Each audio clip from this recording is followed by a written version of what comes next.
Yo, what's up mga ka-Chismax, no? So, wag na natin patagalin. Kung ready na kayo, let's start the Chismax with the facts. Let's go!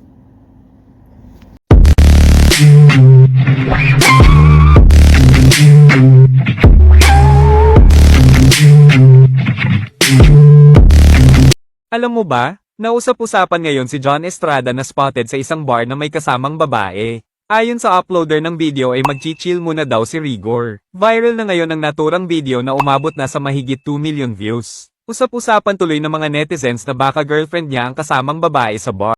So, ayan na mga ka-Chismax, no? Kita nyo na naman, may bago issue na naman kay John Estrada. Well, for me, I would say na di mo rin masisi si John Estrada kung lapitin talaga ng babae, no? Pero, syempre, kung kaya mo iwasan mo, no? Kasi nga, may asawa, di ba? Pero, hindi ko sinasabi na may masamang tinapay ako kay John Estrada, no? Wala po. Kasi yung babae din, eh. Kung alam mo na may asawa si John Estrada, no? I'm sure alam din ng babae yan, no? Pumapatol, eh. No? Kaya hindi nyo may sisi si John Estrada. Bakit? Sabihin niyang babaero.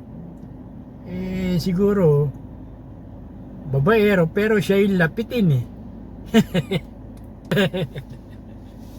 Joke lang, no? Hindi ko po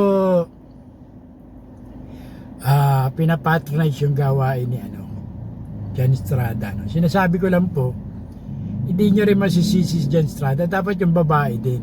Pero papatol ka pa rin, sumasama ka pa rin, di ba? Hindi nakasalanan ni John Estrada yan. Talagang lapitin siya ng babae kasi magandang lalaki, sikat, no, matangkad, no.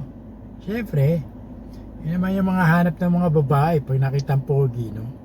O, patay. Kidding aside, no.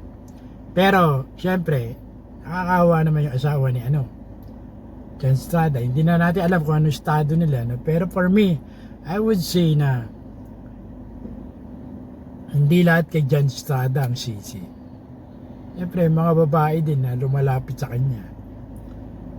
Sumasama sa kanya. Kung tutusin ako, halimbawa ako, babae ako, alam ko may sabit yan, hindi na ako lalapit, di ba? I'm sure alam ng mga babae yan. Na meron ng asawa si John Estrada, pero lapitin talaga, eh. Ikaw na lang maging chick boy, sana all. Joke lang po, no? So, ano reaction nyo dito mga ka-Chismax, no? Sa bagong issue na naman ni Mr. John Estrada, no? Kaya sa muli, ito po si Cesar Castillo Jr. Nagsabi, tirahin mo na yan. Baka tirahin pa rin ba until next time? Chismax with the facts. Peace out.